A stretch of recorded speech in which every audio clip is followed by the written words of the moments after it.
प्रथमतः एक निरा पर्व पंक उद्धार एकादशी सारा विश्व में बहुत जगह शैवपीठ अच्छी किंतु ये पर्व कौटी ना ये है लोकनाथ जन्मदिन कहले अतृप्त होना। महाप्रभु श्री लोकनाथ आविर्भाव दिवस आजिका दिन में महाप्रभु लोकनाथ प्रकृत दर्शन मिले जो लक्षाधिक लोक आसती किंतु यही दिन दर्शन सानिध्य कले महाप्रभु दर्शन कले 1 लक्ष शिवलिंग दर्शन फल प्राप्त हुए से जी जानी थाए सी आसी थाए महाप्रभु दर्शन करने किंतु बर्तमान बड़ विडंबनार विषय पुरी रे भक्तों संख्या बहुत बढ़ी जाइए किंतु मंदिर परिसीमा बढ़ीनी कि मंदिर गर्भगृह बढ़ीनी से भक्त जो मैंने प्रायतः रेगुलर आसुंच सब बड़े से चिंता जे आम जाऊँ घंटे 2 घंटा भितर आसुले 8 घंटा पहुँचना लगुच समस्त को जन दूसरी जेहेतु लोक संख्या बढ़ी गर्भगृह बढ़ीनी तेणु समस्त शांति श्रृंखलार सह जदि आम लाइन करिकी रहिबा ताले निश्चिंत भाव में महाप्रभु दर्शन सानिध्य पाइबा आसी दर्शन सानिध्य पाइबा श्री लोकनाथ मंदिर सेवायत निजुगर समस्त सभ्य माने एवं मंदिर प्रशासन जिला प्रशासन पुलिस आरक्षी विभाग समस्त भाव मिलित भाव में बहुत थर बैठक होती केमती प्रत्येक लोक महाप्रभुंकर दर्शन सानिध्य पाइबे से समस्ते अलर्टमेंट रे किंतु ये सबू जिनस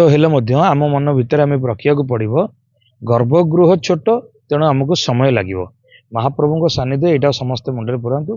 आ महाप्रभु से निमंते नीतिकांति रात्र 12:30 द्वार फिटा जाई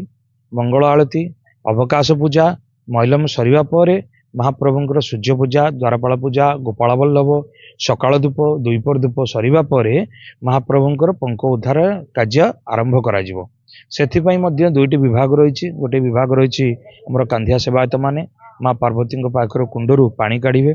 आ गोटे जिनस ए वर्ष गोटे विडंबना होती कौन ना महाप्रभुंकर पानी बहुत अधिका अच्छे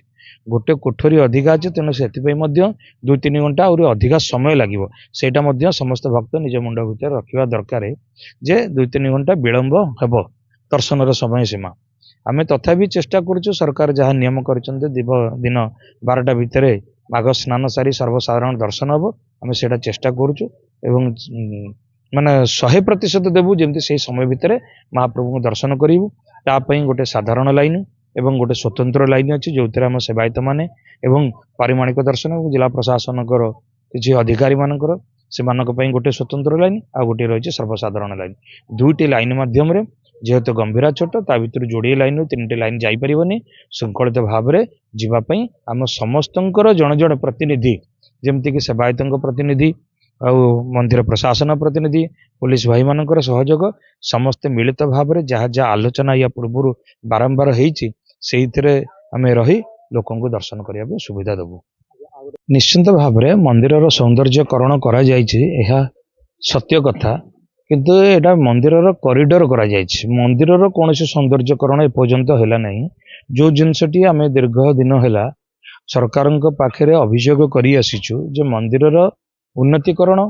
बाह्य उन्नतीकरण होती मंदिर जोटा मुख्य जगह जोटे महाप्रभु प्रभु लोकनाथ रुहंती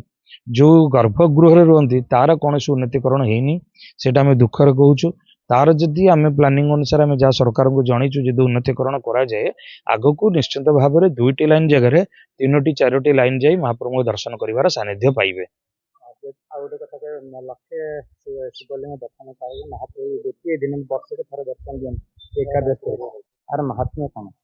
प्रथमतः सारा विश्व रे बहुत शिवलिंग अच्छा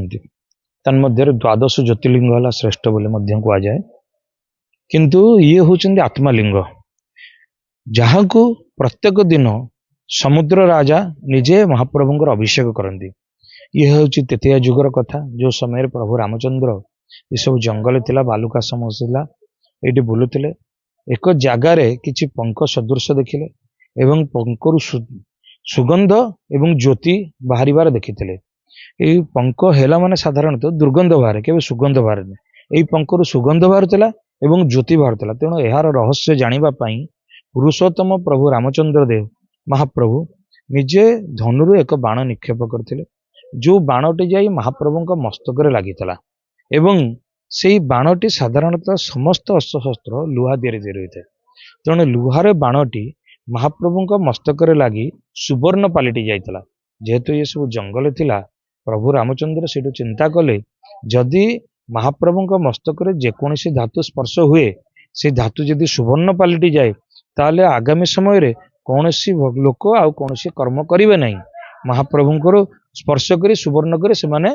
कर्म निखुट हो तेणुकरी से लाउ आनी महाप्रभु मस्तकरे घोड़ी देते एवं जो दिन ये पूजा अर्चना महाप्रभु प्रथम दर्शन प्रभु श्री लोकनाथ करते रामचंद्र महाप्रभु करते से दिन होता फाल्गुन मास कृष्ण पक्ष एकादशी। तेणु से दिन ठारू श्री लोकनाथ को केवल से गोटे दिन ही दर्शन हुए। आ प्रत्येक दिन महाप्रभुଙ୍କର पादुक पूजा हुए, महाप्रभुଙ୍କର चलित प्रतिमा को पूजा करे जाए। अलग सबु शैव पीठरे भक्त जहाँ भी आने आपण मैंने जानिथिबे शैव भक्त माने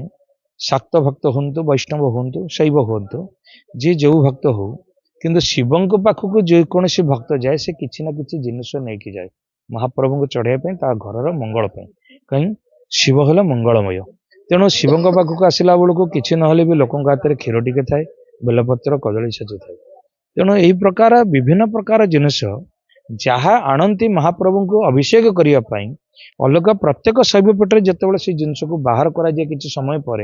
ये गोटे पीठ जोटी भक्त आनी प्रत्येक पूजा सामग्री महाप्रभु मस्तक एक वर्ष पर्यंत रुहे एवं ताकू ही पंक कहुए। पंक कहले अलग कौन सी जिनस न